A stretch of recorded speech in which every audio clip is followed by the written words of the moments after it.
começando mais um Podcast, um programa que só fala de assuntos interessantes, que vocês já estão cansados de saber, mas não estão cansados do quê? De dar like, gente. Precisa dar o likezinho, porque hoje a gente vai falar de assuntos interessantes, aí sobre economia, investimento e um monte de coisa que vocês precisam saber aí da Nômade, na verdade, Andressa? Exatamente. Tem uma trajetória aí maravilhosa, com experiências incríveis, temas aí sobre campanhas provocativas. Vai ser legal. Que vai ser muito bacana. Vai ser legal porque a gente trouxe aqui a Thaís, que é diretora de marketing da Nômade. Obrigada, Thaís, por ter vindo. Obrigada pelo convite. Muito bom estar aqui com vocês. Mas eu acho que é interessante você contar um pouquinho de como foi sair, então, de Santos, de um lugar super gostoso e praiano, e que tem boas agências até. A gente conheceu agências boas de lá. Conhecemos. E eu gostaria de saber como foi para você vir, né, para São Paulo, com que desafio que você veio, como que foi? Conta pra gente um pouquinho. Tá. Eu vim para São Paulo por conta da faculdade, né? Então, fiz SPM. E foi um momento de meio que se jogar pro mundo, né? Porque por mais que Santos seja uma cidade grande, na época que eu era adolescente, jovem adulta, era um pouco de cidade de interior com praia. Então todo mundo se conhecia, né? Tinham poucas possibilidades lá. Então eu sabia que eu tinha que vir para São Paulo para começar de fato uma carreira em publicidade, marketing. Eu entrei na faculdade porque eu gostava muito de propaganda. Dentro da faculdade eu entendi que talvez faria mais sentido atuar em marketing do que em agência. Por quê? Ufa! A casa assim, ufa! Eu sentia que eu ia ter um impacto maior em todos os aspectos da marca dentro de empresa. Entendi. Do que, ainda que eu goste muito, né, dessa parte de comunicação. Então você já enxergava o seu potencial ali. Eu descobri lá. Olha, mas que legal, né? Eu sabia que eu era de humanas. Sim. Não era de exatas, não era de saúde, nem ciências. Mas na SPM eu descobri que talvez faria mais sentido tentar primeiro empresa do que o universo de agência. E aí você foi para qual empresa? Qual você já teve? Porque na faculdade normalmente soltam as oportunidades. Você começou na Bacardi, não foi? Comecei na Bacardi, como estagiária. Que legal. Já no marketing. No marketing. Que legal. Isso. Foi na idade certa, né? Porque era muita balada. Gente, eu tava pensando agora, assim, no bastidor. Eu falei, imagina. Época de faculdade, entrando na Bacardi.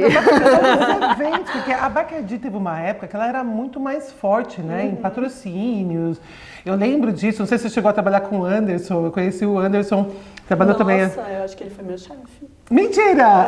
Então, o Anderson, se ele não estiver lá até hoje, eu lembro de Bacardi por ele. Isso tem, conta aí anos, tá? E aí eu lembro que tinha muitas festas. Eu sei que no interior eles têm uma aposta diferente, mas eu via muito mais a marca ativa e com coisas muito legais, né? As ativações eram muito bacanas. Não, era muito patrocínio, de festa, de bar. Então, né, idade maravilhosa pra isso. Legal. Aproveitou bastante. Aproveitei, nossa. E aí cansou e aí saiu para outra empresa? Daí eu fui pra Revlon, não para atuar com maquiagem, mas para trabalhar com Bozano. Então a Revlon, ela tinha o nome da empresa, né, era baseado na maquiagem, mas o que realmente impulsionava o faturamento era Bozano. E aí em Bozano tinha a parte de gel fixador, de creme de barbear e lâminas. E eu tocava gel fixador. Então, você ficou lá quanto tempo? Fiquei uns 2 anos e pouco. Foi uma experiência mais curta, né? Eu sei que em outras empresas você ficou bastante tempo, né? A Mattel você ficou 10 anos. A Mattel eu fiquei mais de 10 anos. Eu brinco assim, a Mattel foi onde mas deve ser um eu cresci, incrível. me tornei líder, eu tenho um apego emocional muito grande. Mas porque você sente que lá a empresa entendeu quem era você, o seu perfil, apostou, investiu e te deu esse espaço? Eu acho que foi um pouco das duas coisas, né? Tá bom. Eu, muito comprada com a empresa, fazendo um trabalho legal e Eles também enxergaram surgiram oportunidades que a empresa me concedeu. Então, fui morar fora pela Mattel. Olha que legal.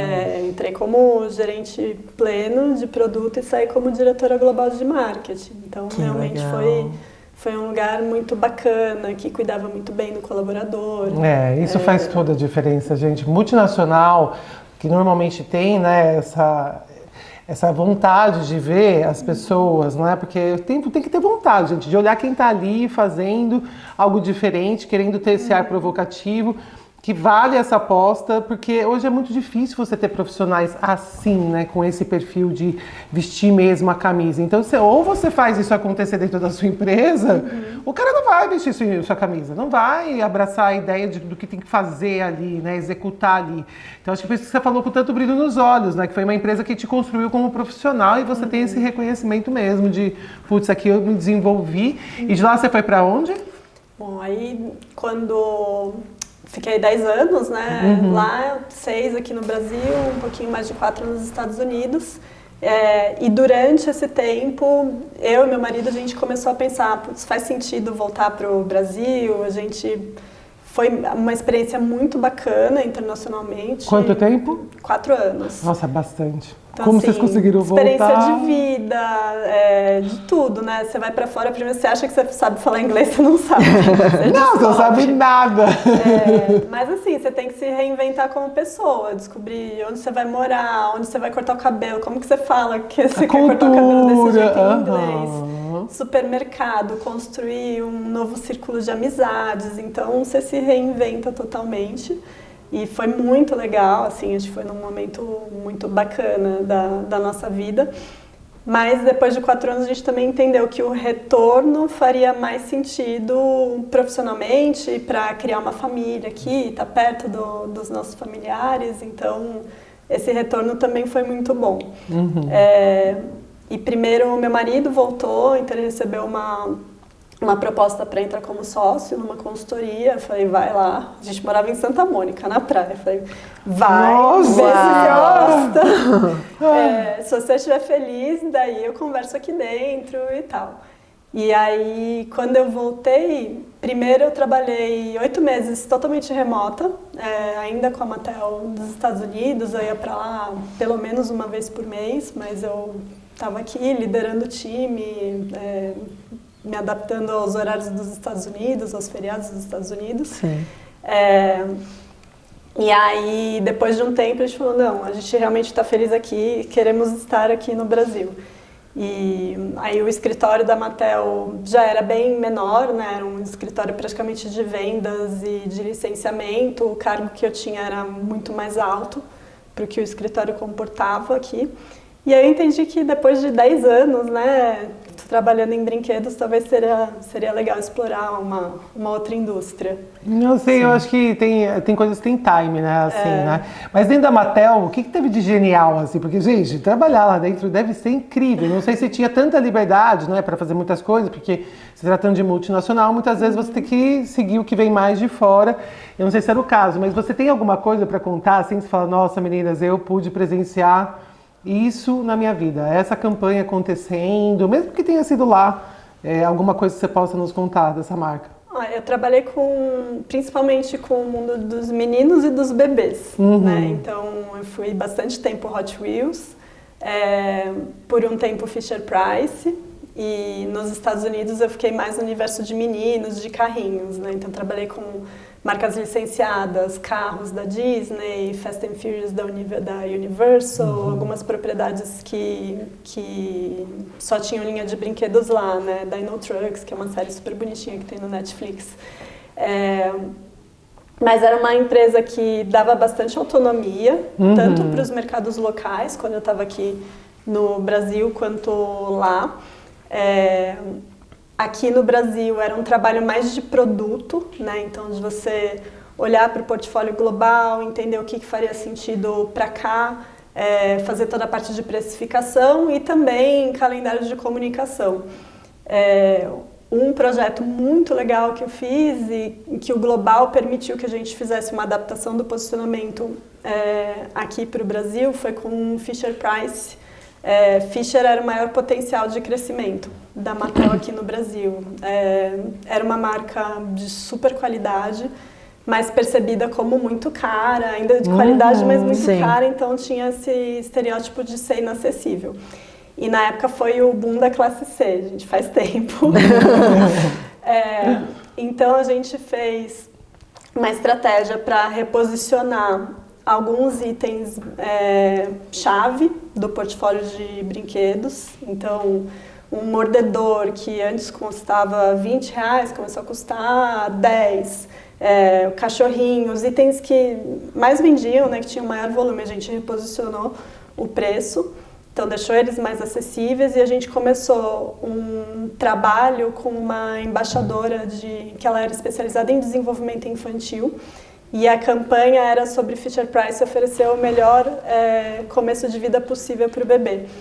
E aí a gente filmou com várias famílias assim, reais, né? Mães, pais, com seus nenês, o neném interagindo com o brinquedo ou com algum item de Fisher.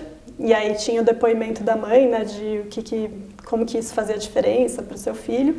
E aí logo depois vinha essa especialista em desenvolvimento infantil e dava o aval mais técnico, mas de um jeito super didático de porquê, né?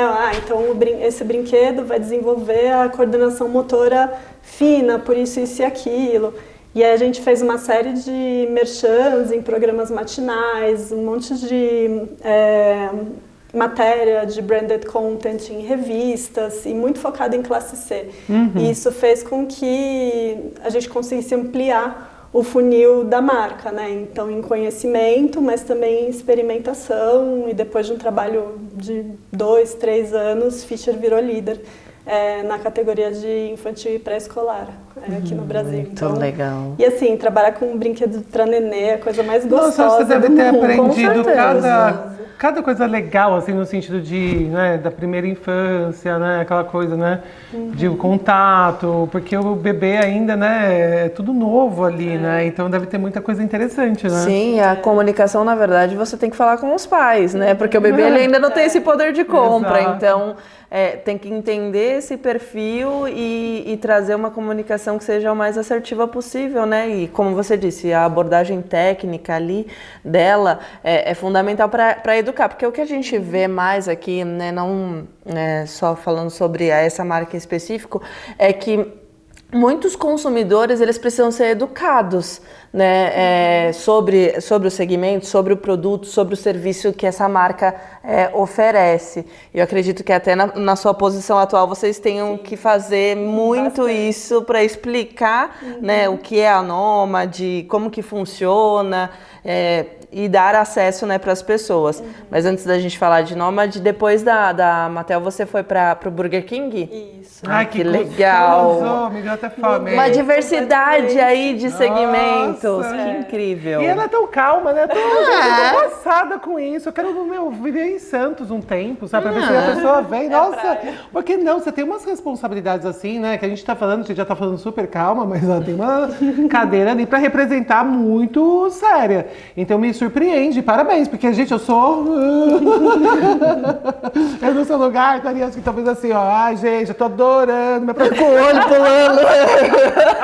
Adorando. Vários segmentos, né? Ótima!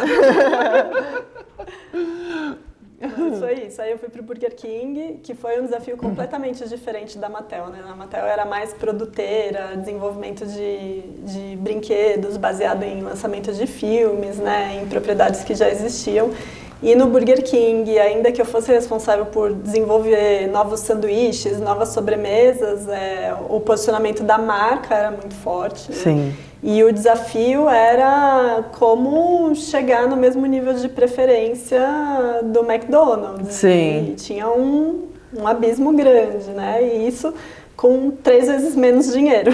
Nossa, sempre basicamente. assim. Mas acho que eu brinco que no Burger King foi onde eu fui mordida pelo bichinho da comunicação e como tinha um posicionamento muito ousado, né? Era uma marca challenger que entendia que estava em segundo lugar, né? Em vendas e em marca, mas tinha ambição de ficar em primeiro. Sim. Então foi uma marca que me ensinou a não ter medo de ousar, obviamente com riscos calculados sempre, né? Mas uma coisa que a gente praticava muito lá dentro era qualquer campanha que não gera conversa ou que não gera uma emoção, algum tipo de reação do consumidor, você está meio que jogando fora, quando você tem muito menos dinheiro, né? Porque a marca líder vai fazer aqueles planos 360 maravilhosos, Sim. tem um calendário de comunicação super ativo. E um caminhão de dinheiro. Dinheiro. Óbvio que tem seus desafios, mas é mais fácil, um pouco mais fácil, entre aspas, né? Quando você é uma marca challenger, se você não tem campanhas potentes, você passa batido. Sim. E eu acho que a beleza do trabalho do Burger King foi justamente dar uma enxugada no calendário e fazer coisas mais fortes. E fazer isso em todos os pilares, né, da marca. Então, campanhas de propósito, campanhas promocionais, lançamento de sanduíches. E provocativas também com o concorrente, né? Essas campanhas, eu acho. Fazia muito sentido. Não, eu né? acho isso muito legal quando tem, né? A gente vê muito isso com Coca-Cola e Pepsi, McDonald's, Burger King. Essas campanhas provocativas, elas têm um risco muito grande também. Mas que chama muito Mas é muito legal. O consumidor fica ali, ó. Adora, Esperando a treta. adora. Quem não gosta de uma esperando. briguinha, né? Tipo, lá, rixa, né? Quem não gosta? Exatamente. Você participou dessas campanhas que são mais... Ai, que diva. Foi quando a marca conseguiu furar a sua bolha, né, de Sim. fãs, e tem campanhas que até hoje, né, ano que vem é ano eleitoral. Quando tem eleição, a campanha de Whopper em branco normalmente viraliza em WhatsApp. Sim. Que é aquela campanha, que era uma campanha mais de posicionamento, né, o tagline do Burger King era do seu jeito, né, que era muito sobre autenticidade, sobre a customização dos sanduíches. E aí a gente lançou essa campanha na semana das eleições, no penúltimo debate. Foi uma inserção no debate da Record e um post na época no Twitter. E a campanha viralizou de um jeito, porque ela falava muito sobre o voto em branco e que quando você votava em branco você abria mão do seu direito de escolha. Sim. E a gente fazia isso convidando as pessoas que falavam que iam votar em branco para ganhar um sanduíche de graça nas lojas. E era um sanduíche zoado, né? Então tinha pão, cebola e alface, o pão, picles e não sei o quê. E aí a reação das pessoas era, mas como assim, né? Tipo, por que eu tô ganhando um sanduíche dessa forma? E era muito sobre isso, né? Quando Você não escolheu. Vota em branco, você abre mão do seu direito de escolha e aí vem reforçava qualquer o posicionamento da marca. E até hoje, assim, eleição começa a viralizar esse vídeo de novo em WhatsApp. É o seu maior Isso foi case feito na em Burger King? 2018. Nossa, olha, até hoje. Faz tempo. Não, isso é sucesso puro, né? É igual quando você vê aqueles jingles, né? De antigamente ficava, da Pernambucanas, até hoje eu fico falando isso. Cadê meu Sim. celular? Pergunta isso, gente. Vem na minha cabeça. Não. Mas assim, é uma coisa tão legal, isso eu acho genial da nossa área, que grava, né, na cabeça da pessoa e aquilo fica, e vale a pena, porque às vezes tem marca que fala assim, vamos tirar, vamos tentar fazer um novo, e às vezes não dá certo. Sim. Às vezes é aquilo, tem que ser feito aquilo, né? A pessoa tá esperando, né? Exato. Foi essa, eu não sei se é o maior case, essa campanha foi a que fez o Burger King furar a bolha. Tá.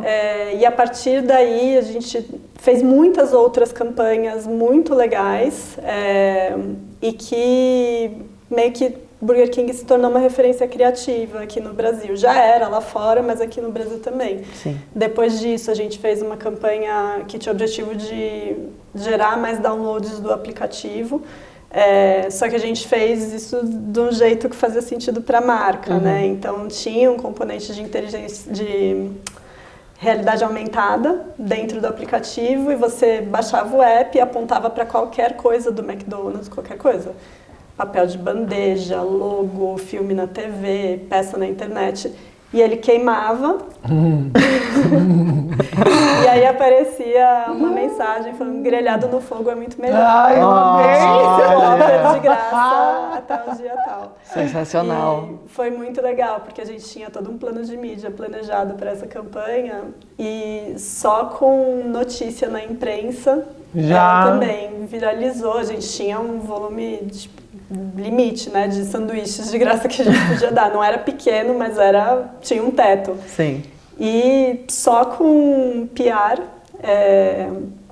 ela viralizou absurdamente. Foram mais de 70 mil downloads que a gente teve Que legal. e impulsionou bastante. Muito Então, bom. assim, era muito uma atrás da outra. É dinâmico, né? Porque o varejo é isso, né? Ele é dinâmico, exato. né? Você E as tem que estar na mente do necessidades. consumidor. Total, e acompanhar ainda o que está acontecendo. Porque é nessas que tem uma oportunidade, não só contra o concorrente, contra no bom sentido, mas vira contra, mas também outras possibilidades, né? Então eu acho que a marca hoje ela tem que estar muito preparada para isso. Porque do nada surge uma situação da noite para o dia, se você não aproveitar o gancho, depois já passou. Né? Então isso é muito ruim. Então eu acho que o Burger King sempre teve isso, de aproveitar, pulso, nossa, e dar essa liberdade para as pessoas fazerem lá. A gente viu muito isso com a Magalu, né? Sim. Com a Aline, a gente trouxe ela aqui e ela falou da Marisa Maiô. Que, né, na hora surgiu a situação, eles já entraram e ela falou que tem, né, um pessoal lá dentro que fica todo mundo ligado o tempo inteiro para isso, para não perder as oportunidades. Então, eu acho que isso é muito legal, engaja, viraliza e aí faz jus ao investimento que a gente tem. Porque acaba poupando aquele caminhão de dinheiro que muitas vezes você tem que, né, ter ali para atingir o que você quer e não precisa. Então, não que não precisa, mas muito menos, né? Verdade. Então isso é genial. E você ter feito parte disso tudo, nossa, é incrível você levar. Eu acho que lá foram os melhores cases, assim, de sucesso que você teve? Por esse dinamismo? Eu acho que de ser uma marca culturalmente relevante, eu diria que sim. É pelo perfil mesmo da marca, né? Não tem muito... E porque não era uma campanha, foi um conjunto, né? Então, na parte promocional, a gente começou a trazer conceitos que também geravam conversa numa linha que ninguém dá muita bola, né? Porque promoção é aquela coisa que faz 2 sanduíches por R$15 e todo mundo tem alguma linha mais promocional nesse sentido. Mas a gente fez campanha com a grávida de Taubaté, né? Que era aquela fome insaciável dela. A gente fez campanha com um trisal. E aí a menina com os 2 namorados falando, por que eu tenho que escolher entre um ou outro? Eu quero esses 2 sanduíches, fazer uma alusão ao relacionamento deles. A gente fez campanha com um deficiente visual.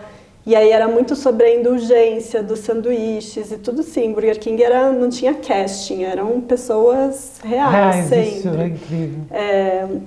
Campanha com os Paulos Henriques Guedes, quando o Paulo Henrique Guedes era ministro da Economia, para falar que a economia mesmo se encontrava no Burger King. Então, todos os aspectos da marca estavam muito bem conectados e tinha muita consistência. Muito legal. E depois, como que foi ir para uma gigante que tem investimentos aí que eu acredito ser expressivos, que é o Mercado Livre? Ai, gente, deve ser muito legal trabalhar no Mercado Livre. Uma amiga que trabalha lá.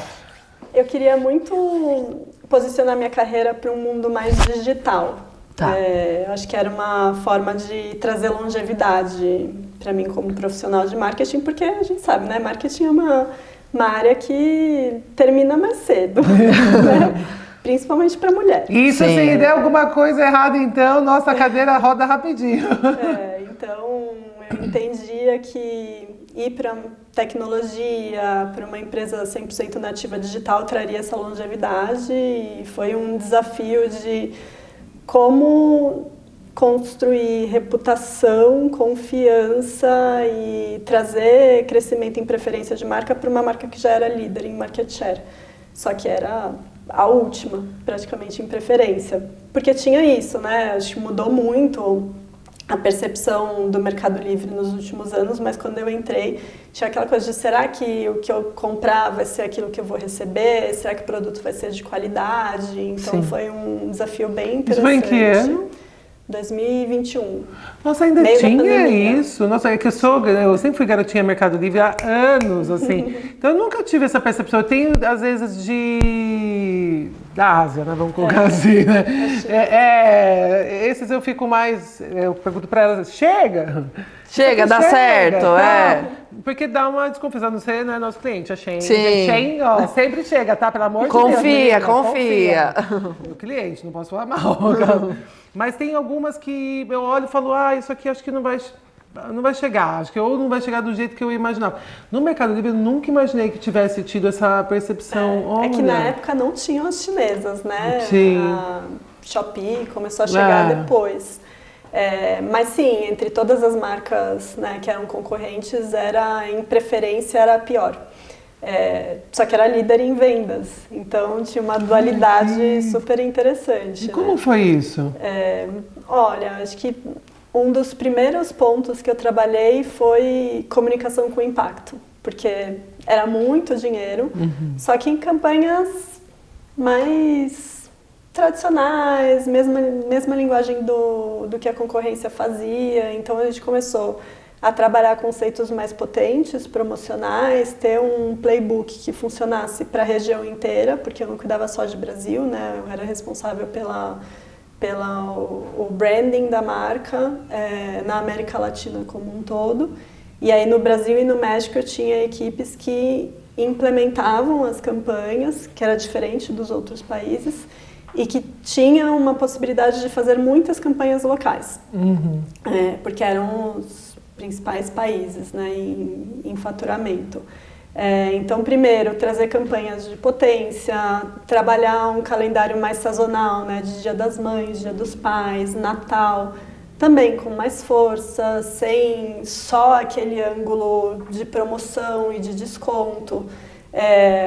E começar a trabalhar a marca como entendendo que ela tem um papel maior na sociedade, principalmente aqui no Brasil, porque na Argentina é referência, né? Não tem uma pessoa que não conheça Mercado Livre, Mercado Pago. É muito forte, acho que é a empresa mais forte do país. Lá. Aqui no Brasil era bem diferente, né? Então a gente reformulou esse calendário mais sazonal e promocional, mas também começou a trabalhar campanhas de propósito. Então, na parte de diversidade, de sustentabilidade, conceitos potentes nessas datas sazonais. Então, uma campanha super legal que a gente fez foi no Dia dos Pais, onde era após, então tinham muitas pessoas que tinham perdido seus entes queridos. E a gente tinha acabado de começar a patrocinar o Flamengo e a gente recriou a voz do pai do Zico com inteligência artificial para o Zico fazer um gol no Maracanã e o pai, né, poder participar, porque o pai dele tinha problema no coração. Então ele nunca viu nenhum gol do Zico no Maracanã, ele não ia nos jogos porque ele ficava muito nervoso. Sim. E o Zico não sabia que isso ia acontecer, ele sabia que ele ia gravar uma campanha. Meu Deus, eu Dia ia dos Pais desmoronar de chorar. Meu Deus. E foi também uma campanha que viralizou bastante, porque ela era super emocional e trazia um ponto de vista da marca. Acho que outras coisas nessa linha de propósito foi uma das pouquíssimas marcas que trouxe um ponto de vista nos ataques de 8 de janeiro. Então a gente promocionou a Constituição por 1 centavo, ou por 99 centavos, desculpa, porque estamos numa democracia e independente da sua visão política, as pessoas têm que entender o que pode e o que não pode ser feito. Né? E teve um sentimento super positivo, a Constituição vendeu mais que a Bíblia nas semanas da campanha, Jura? no Mercado Livre, né? Então teve um engajamento grande do público. E mais recentemente, minha última campanha antes de sair de lá, a gente fez uma ação muito forte com a Black Friday, que era o momento mais competitivo, né, do setor. Todo mundo faz de Black Friday começa em outubro. Sim. Né? E aí a gente fez um projeto junto com a Globo, onde a gente promocionou todos os apertos de mão dentro da programação da Globo. E aí tinha, seja algo ao vivo, ou filme, novela, aparecia um aperto de mão, ele se transformava no logo do Mercado Livre, tinha a campainha, né, que era um elemento sonoro Sim. da marca, e aí aparecia um QR Code com um desconto. E foi assim, o recorde do recorde, foi um projeto de integração de mídia bem complexo, inclusive foi uma campanha que foi reconhecida pelo Grand Prix de mídia em Cannes no ano passado. Então é isso, né? Nas linhas mais tradicionais, como que você trazia coisas com bastante potência, mas também trabalhar o papel maior da marca como um todo nessas campanhas. Nossa, de propósito. Campanhas bem disruptiva, né? Disruptiva, e assim, foi muito assertiva, né? Sim. Mas deve ter sido um trabalhão, né? Falando assim, com certeza, mas... E aí, com isso, você gostou dessa questão digital E aí chamou a atenção a Nômade ou a Nômade chamou sua atenção? As duas coisas, né? Eu entendi que o meu perfil era em empresas menores, onde eu podia ter uma influência maior em todos os elementos do marketing. Acho que a passagem no Mercado Livre foi muito bacana, mas era uma empresa gigante e muito segmentada, né? Então eu trabalhava só com o branding, mas tinha a área promocional, CRM, mídias de performance, PR, era tudo diretorias separadas que trabalhavam em conjunto, mas é diferente, né? Sim. E eu me apaixonei pelo desafio da Nômade, né? A Nômade, ela é uma conta internacional com menos de 5 anos de existência. Ela surgiu como uma forma de reduzir toda a fricção e a inconveniência que era viajar internacionalmente com moeda, né? Com papel moeda, ou com Visa Travel Money, ou você ia com cartão de crédito e gastava uma grana, né? Com imposto, taxas de conversão super altas, a imprevisibilidade Tudo era dificultoso, do dólar, né? Era um saco isso. Então você abre a conta na Nômade, você está abrindo uma conta nos Estados Unidos e você tem um cartão de débito que você faz uma remessa em dólar e você usa ele em qualquer lugar do mundo nas viagens. E hoje a gente evoluiu bastante esse ecossistema de soluções comparado quando a Nômade surgiu. Então hoje você pode investir nos Estados Unidos. Eu invisto, gente. Adorei. Eu invisto. É uma forma super importante e estratégica de proteger o patrimônio. Porque... E foi através de vocês, assim, foi impactada por vocês. Você sabia que você pode investir na Nômade? Eu acho que quem foi? Porque eu sou a garotinha YouTube, né? Então eu fico assistindo de viagem. E aí eu lembro que é um rapaz que eu adoro, ele um de olho azul, que ele mora fora, e ele é a esposa dele, que é a cameraman, fica filmando os lugares, tá, um barbudo, gente boa. E aí ele falou, vocês sabiam que pode investir na Nômade e tal? Tem que conhecer, e começou a explicar, você pode comprar isso, é igual ao Brasil e tal. E alguns canais de influencers que também falam de financiamentos, investimentos, todo esse mercado financeiro. Sim. Também. E aí eu falei, olha, porque eu já tinha, toda vez que antes de viajar, coloco o dinheiro na Nômade. Aí eu deixo lá, vai rendendo, gente, é bom que rende. Olha eu vendendo a Nômade. Total, a garotinha Nômade aqui. Quando eu gosto de uma coisa, eu falo, Andressa, né? Não vendo mentira, gente. Quando eu gosto de um negócio, eu falo de coração e não é por publi, não, tá? E aí... eu ia colocando todo mês, que eu falo assim, nossa, quando chegar a minha viagem, já vou ter, sei lá, 10 mil reais, né? Que, tipo, me achando ali. Mas por conta disso, porque eu não tinha essa noção. E às vezes quando chega perto de viajar, você não se programou direito, ou não comprou o dólar, ou não fez... Então, acho que simplificou a minha vida nesse sentido e poder investir, porque eu já não estava acreditando em alguns papéis aqui no Brasil e tal. Eu falei, poxa, acho que lá pode ser bom. Então, comecei a acompanhar a economia e eu achei isso genial. Só que eu acho que poucas pessoas sabem disso. Acho que é legal até falar para o pessoal o que tem de serviços, não só investimento, mas outros tipos de serviços, porque é muito interessante o trabalho de vocês. É um ecossistema de soluções para a vida Muito financeira legal. internacional das pessoas. Então, cartão de débito para viajar, a plataforma de investimentos no exterior. A gente tem várias soluções que complementam esse checklist de viagem. Então, hoje a gente tem o preço mais competitivo do Brasil para seguro viagem internacional. Legal. Quando você compra pela Nômade. A gente oferece o chip de celular sem custo. Então, quanto mais você está dentro do ecossistema, mais benefícios você tem para facilitar, né? Então, se você decidiu viajar hoje, se você quiser comprar passagem, hotel, tudo você consegue fazer pelo aplicativo. Fora a parte da experiência em si, né, de utilizar o cartão, que é uma das melhores do mercado.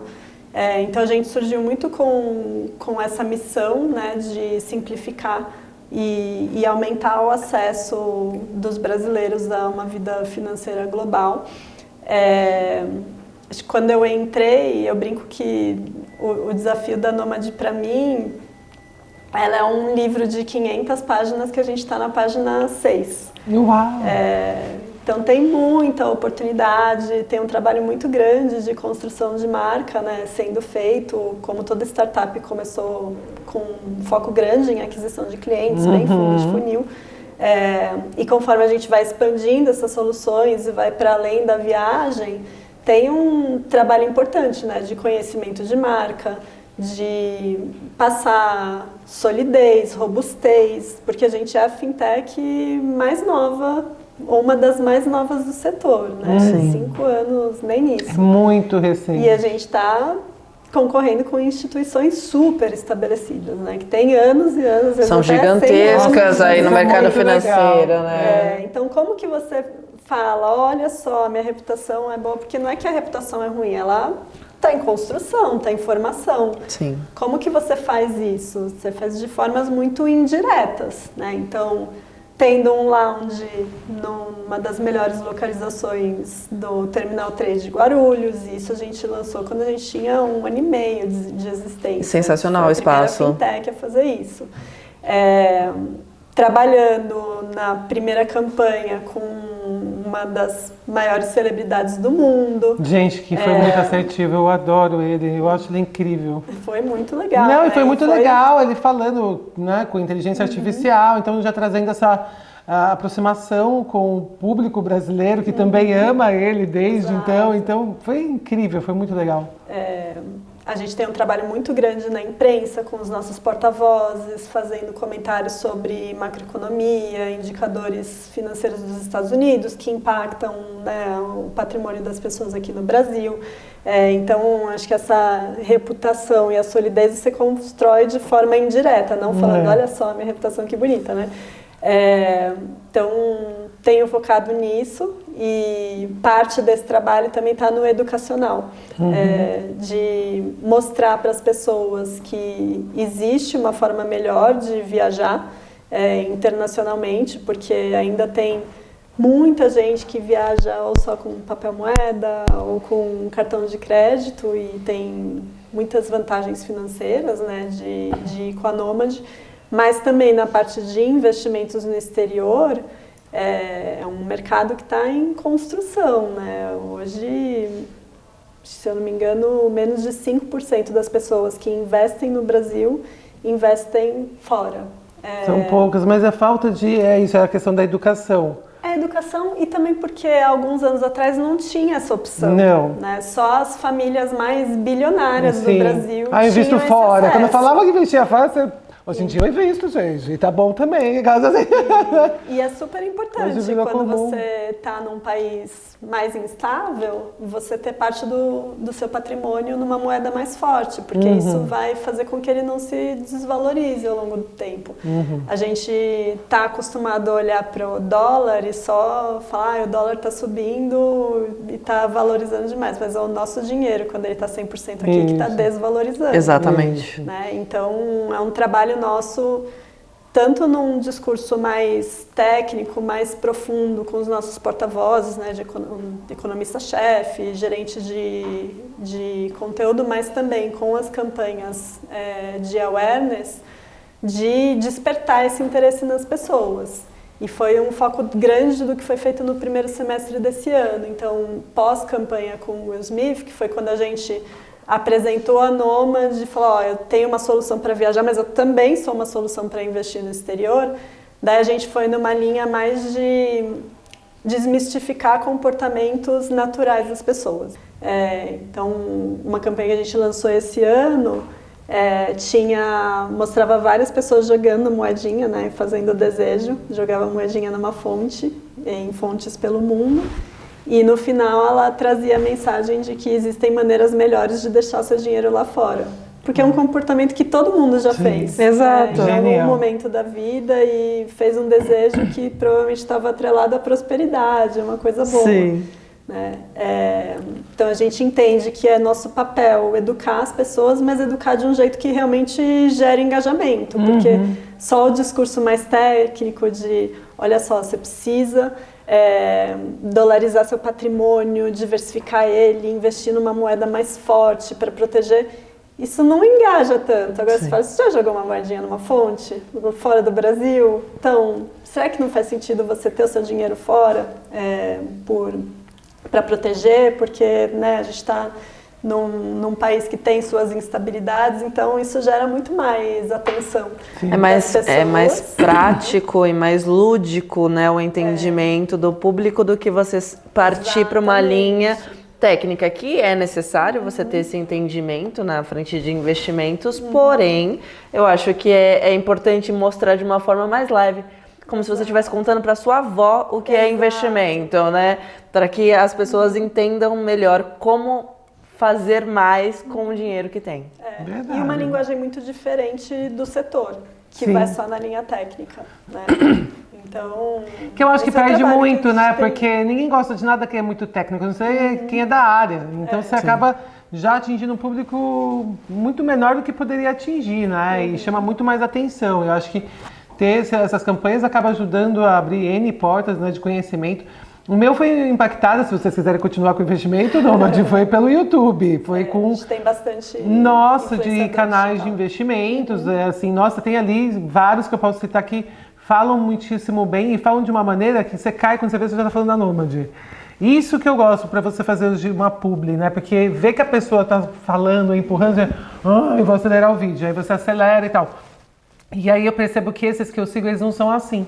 Eles falam de uma maneira muito interessante de como fazer, a economia tá assim, tá assado. Então você já consegue ter um overview de tudo e até quando você entra na Nômade, você já consegue ver onde você vai investir. Sim. Então isso é mais fácil, né? Vira um consultor ali. Então um feedback para te dar, eu acho que é bem bacana o que é feito ali, sabe, no YouTube. Tem um ponto muito legal também, que eu acho que vai até além dessa questão da divulgação e da campanha. Porque a partir do momento que você vai até um aplicativo da Nômade, ele tem que ser intuitivo para que você consiga realmente efetuar da melhor forma possível. Senão você ia parar ali na jornada. E aí vocês têm um trabalho ali muito bacana também, né? Nessas plataformas, com que fique didático ali para você utilizar da melhor forma. Tem inovação sempre, né? De bater o olho. É porque senão, ainda mais se tratando de fora, você não sabe quais são os fundos que são... Às vezes eu vejo eu perdendo dinheiro lá e eu... Meu Deus, quem é esse aqui? Sabe? Tipo, eu vou lá, não sei o quê, papapá, eu tento ver, né? Já jogo, eu...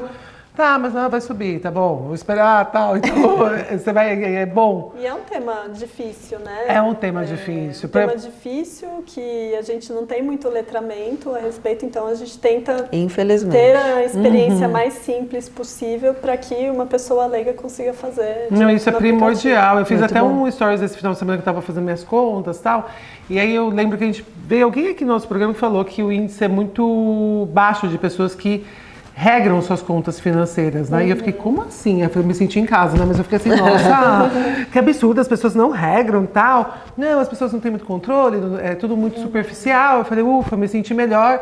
E aí eu, no final de semana, falando que eu não quero mais esse ufa, eu quero ter certeza até para separar o dinheiro e pôr numa Nômade da vida e tudo, saber tudo direitinho que tá indo certinho. E aí eu comecei a ter aquela clareza e falei, né, no vídeo, que foi uma pena que as pessoas não têm isso desde o início. Porque se eu tivesse tido na escola, né, como uma regra de você ter isso, você já cresce diferente, você já fala, poxa, já sei poupar, já sei... Os pais tentam, né? Lembra com os porquinhos lá? Que, sim. Foi meio vão aquilo pra mim, mas assim, você tem isso na escola, já ensinando o que é um fundo, o que é... Sabe, a gente tem que ter isso, é primordial, sabe? E aí entra em complemento, também pode investir fora. Então, sei lá, eu acho que deveria ser uma regra para poder deixar todo mundo, mas eu quero ir pro momento pode essa. Pode essa! Porque esse momento é tudo profissional, tá? Mas assim, os nossos telespectadores da comunidade, eles ficam engraçados. Você fala qual a marca vem lá no WhatsApp, eles começam, deixa eu perguntar. Empolgados. Aí a gente filtra sempre antes, tá bom? Só. Mas ó, eu balancei, pode tirar uma perguntinha aí pra gente. Ih, peguei duas. Então vai ler as duas. Essas duas perguntas quem importantes. Sabe faz ao vivo, hein? É isso. Qual é o maior mito que as pessoas têm sobre a Nômade? Olha, interessante. Olha, gostei dessa. Também. Maior mito é achar que a Nômade só funciona nos Estados Unidos. Tá bom. Porque como todas as transações são feitas em dólar, acho que virou um preconceito de, se eu vou viajar para os Estados Unidos, eu vou com a Nômade. Se eu vou para outro país, eu vou com outro concorrente. Mas, na verdade, o dólar é a forma mais fácil de você ter essa fluência em todas as outras moedas, né? Porque você manda o saldo E aí dentro do aplicativo, sei lá, você está indo para a Itália, você consegue mudar a moeda para euro e você vê tudo que você está gastando em euro, só que está saindo do saldo em dólar. Se você vai para a Tailândia, para o Japão, a mesma coisa. Então, é ainda mais fácil do que vou fazer 3 países diferentes e eu tenho que comprar moedas diferentes dentro do aplicativo. Então, eu diria que hoje esse é um dos maiores mitos. Tá bem. Adorei. Quer a outra pra gente? Vamos lá. Bem bacana. Qual foi a decisão mais difícil que você teve que tomar como líder? Nossa. Demitir 50 Tem bastante pessoas na casa experiência aí, né? Deixa eu pensar. Ou durante a teve alguma situação. Porque às vezes não é só experiência profissional, às vezes foi tipo, tive que demitir pessoas. Ou tive, depende da sua frustração, o que você sentiu. Eu acho que todo o processo de demissão é sempre difícil, né? Porque no final, tendo performance ou saindo num layoff, passei, né, por ter que desligar pessoas que performavam muito bem, mas na estrutura não cabia naquele momento e é algo bem traumatizante. Né? Mas acho que mesmo quando você faz um desligamento porque a performance não tá boa, porque o perfil da pessoa não funcionou para esse perfil de empresa, no final das contas são pessoas, né? Então, acho que você precisa ter essa empatia e explicar, e às vezes, assim, é perfil. Acho que meu perfil provavelmente não funciona em várias outras culturas, né? Então, acho que sim, desligamento é sempre um momento... ruim. Mas complicado, Acontece, né? acontece, faz parte do faz parte. corporativo. Mas realmente demitir é uma coisinha chata, assim, né? Se você pudesse passar a responsabilidade para alguém, demite, pelo amor de Deus. Porque é muito chato, né? Mas você acha que esse foi o principal da sua liderança? Alguma dificuldade que você teve ou não? Pensar... Pela calma dela, eu acho que foi. Não, eu acho que só foi isso, gente. Ela não tem problema. Não tem problema. Pelo amor de Deus, porque segura uma bomba, relógio também. Eu acho que um momento recente, não sei se foi o maior como líder, mas eu já trabalhei em vários setores, né, em várias empresas diferentes. E eu acho que mais recentemente eu entendi muito bem qual que é o meu perfil de empresa e o que funciona para mim e o que não funciona. E eu acho que isso acaba impactando na sua liderança, né? Quando você não está 100% feliz com os desafios que você tem ou com o ambiente que você tem, você acaba não sendo também um líder bom ou o melhor líder que a sua equipe poderia ter. Com certeza. Então, acho que fazer essa reflexão, ter essa consciência e buscar um lugar que faça sentido para os meus valores, pro meu perfil como profissional, acho que acaba tendo um impacto importante. Como que eu sou uma líder melhor por estar num lugar que faz sentido para mim. Sim. Muito bom. Muito bom. Nossa, gente, eu adorei. Obrigada pelas perguntas, pessoal. Não, foram muito boas, por sinal. Mas eu acho que a entrevista como um todo foi muito bacana, te conhecer, saber desses desafios, as marcas que você trabalhou foram muito legais e deram oportunidades para criar, para desbravar em outros universos, né, dentro da comunicação. Então eu achei genial conversar com você e te conhecer. É minha vizinha, gente, então mas a gente se encontra, se passar na rua, dá uma buzinadinha que eu falo oi. Mas a gente quer muito agradecer e quando tiver novidades da Nômade, seja alguma ação que vocês vão fazer, algum evento, alguma coisa que você queira comunicar, um projeto de inovação, pode vir aqui, tá? Venha sempre quando você quiser, que as portas vão estar abertas para você, tá bom? Muito sucesso. Sucesso! E para você que ficou aí até o final, por favor, deixa aquele like, porque só assim o algoritmo entende, sobe a audiência, pelo amor de Deus, gente. É isso mesmo, curta, invista, siga a Nômade também e até a próxima. Até a próxima! Tchau, tchau! Tchau, tchau!